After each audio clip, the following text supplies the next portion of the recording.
Antonio स्ट्राडिवारी जीवन और कार्य स्वागत है स्ट्राडिवारी कोड में, आपका पॉडकास्ट जो वाद्य यंत्रों की आकर्षक दुनिया के बारे में है। अपने आरामदायक स्थान पर बैठें और मेरे साथ इस अनूठे वायलिन निर्माता एंटोनियो स्ट्राडिवारी के जीवन में डूब जाएं। कल्पना कीजिए कि आप क्रेमोना की संकरी गलियों में टहल रहे हैं। छोटे घर एक दूसरे के पास खड़े हैं, बच्चे सड़कों पर खेल रहे हैं, व्यापारी अपनी वस्तुएं बेच रहे हैं और कहीं एक साधारण दरवाजे के पीछे आप हथौड़े की रिदमिक खटखटाहट सुन सकते हैं। लकड़ी के टुकड़े जमीन पर गिर रहे हैं, वहां राल की खुशबू है, ताज़ा मेपल की महक। यहाँ एक आदमी काम कर रहा है जिसका नाम सदियों बाद भी जादू की तरह सुनाई देता है, एंटोनियो स्ट्राडिवारी। उसके बचपन के बारे में हमें बहुत कम जानकारी है। संभवतः वह 1644 में जन्मे थे, शायद कुछ साल पहले। स्रोत चुप हैं और शायद यही रहस्य है जो उसके चारों ओर है। केवल यह निश्चित है कि वह छोटे उम्र में एक ऐसे शहर में बड़ा हुआ जो उस समय वायलिन बनाने का केंद्र माना जाता था। क्रेमोना पहले से ही अमाती परिवार द्वारा प्रतिष्ठित थी, जिसमें सबसे प्रमुख निकोलो अमाती थे, जो एक शिक्षक और पूरी वायलिन निर्माता पीढ़ी के आदर्श माने जाते थे। क्या स्ट्राडिवारी वास्तव में उनके यहाँ प्रशिक्षित हुए, ये पूरी तरह से प्रमाणित नहीं है, लेकिन सभी संकेत यही देते हैं। उनके शुरुआती उपकरणों में अमाती स्कूल के संकेत जरूर मिलते हैं, सुरुचिपूर्ण, नाजुक, लगभग भंगुर।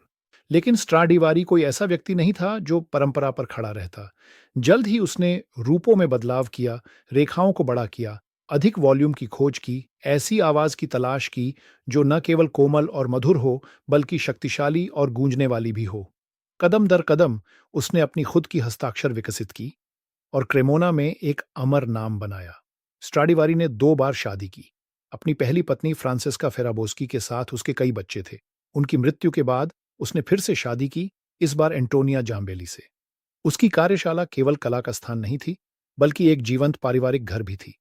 उसके बच्चे हथौड़े की बेंचों और वाद्य लकड़ी के बीच बड़े हुए और उसके 2 बेटे फ्रांसिस्को और ओमोनबोनो बाद में अपने जीवन के अंतिम वर्षों तक उसके साथ काम करते रहे। ये देखना दिलचस्प है कि स्ट्राडिवारी का कार्यशाला और उसका परिवार कैसे मिल गए। आपको वहां का जीवन एक व्यस्त गतिविधि के रूप में कल्पना करनी चाहिए। मास्टर अपने 2 सबसे बड़े बेटों के साथ जो लकड़ी काट रहे हैं, संभवतः कुछ सहायक जो औजार तेज कर रहे हैं, पूरे यूरोप से ग्राहक जो आ जा रहे हैं, संगीतकार जिन्होंने स्ट्राडिवारी के वाद्य यंत्र की गुणवत्ता सुनी थी और अब खुद वाद्य यंत्र आजमा रहे हैं। स्ट्राडिवारी कोई अकेला कलाकार नहीं था जो गुप्त रूप से काम करता था, बल्कि एक ऐसा मास्टर था जो एक फली फूली हुई कार्यशाला का संचालन करता था, स्पष्ट संगठन, उच्च मानक और अथक ऊर्जा के साथ। उसकी महान परिपक्वता, जिसे आज स्वर्ण युग कहा जाता है, 1700 के दशक में शुरू हुई और लगभग 2 दशक तक चली। इन वर्षों में दुनिया के सबसे प्रसिद्ध वायलिन बनाए गए, 1716 का मेसिया, 1721 की लेडी ब्लंट और कई अन्य जिन्हें आज भी संगीतकारों और उनके दर्शकों द्वारा पूजा जाता है। ये वायलिन, हालांकि अब सभी आधुनिक कर दिए गए हैं, संतुलन का चमत्कार है।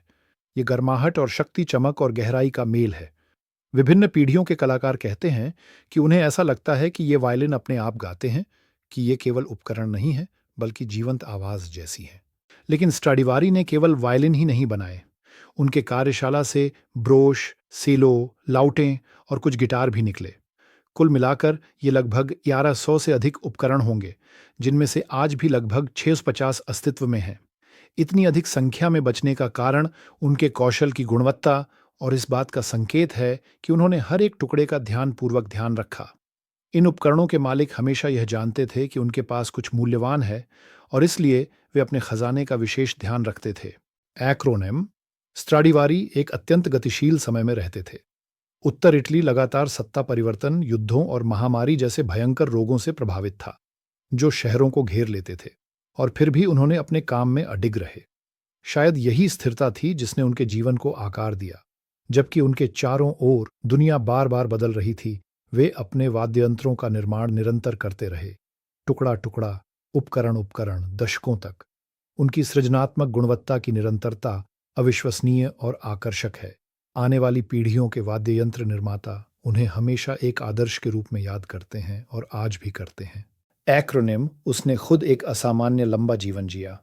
1727 में वह क्रेमोना में निधन हो गया, संभवतः 90 से अधिक वर्ष का था। उस समय के लिए एक उच्च आयु, उसे सान डोमेनिको चर्च में दफनाया गया। उसकी कार्यशाला उसके बेटों फ्रांसिस्को और ओमोबोनो को सौंप दी गई।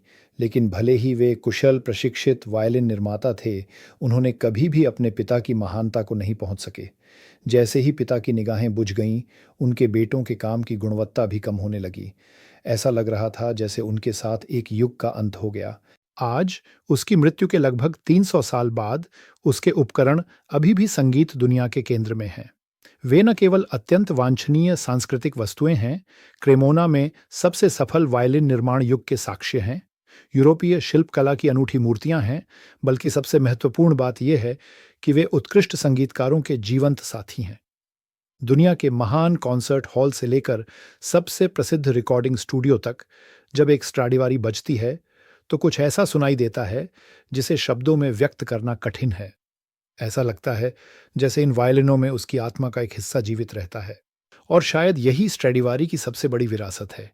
उसने लकड़ी से ऐसी आवाज़ें बनाई हैं जो सदियों तक टिकती हैं। आवाज़ें जो कहानियाँ सुनाती हैं, जो भावनाओं को जागरूक करती हैं, जो सीमाओं को पार करती हैं। एंटोनियो स्ट्रेडिवारी कोई जादूगर नहीं था, और फिर भी उसके कार्य में कुछ जादुई है।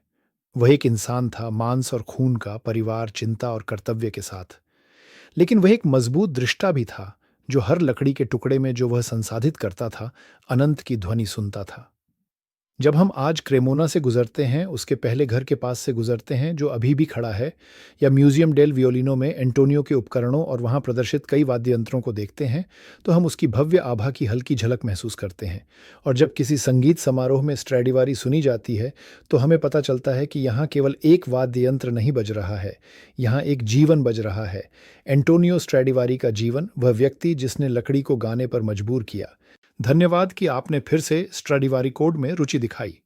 हमारे पॉडकास्ट को सब्सक्राइब करें, इसे दूसरों के साथ साझा करें और इस ध्वनिक यात्रा में हमारे साथ जुड़े रहें, जो वाद्य यंत्रों की आकर्षक दुनिया की ओर ले जाती है। रुचि बनाए रखें। हम मिलेंगे।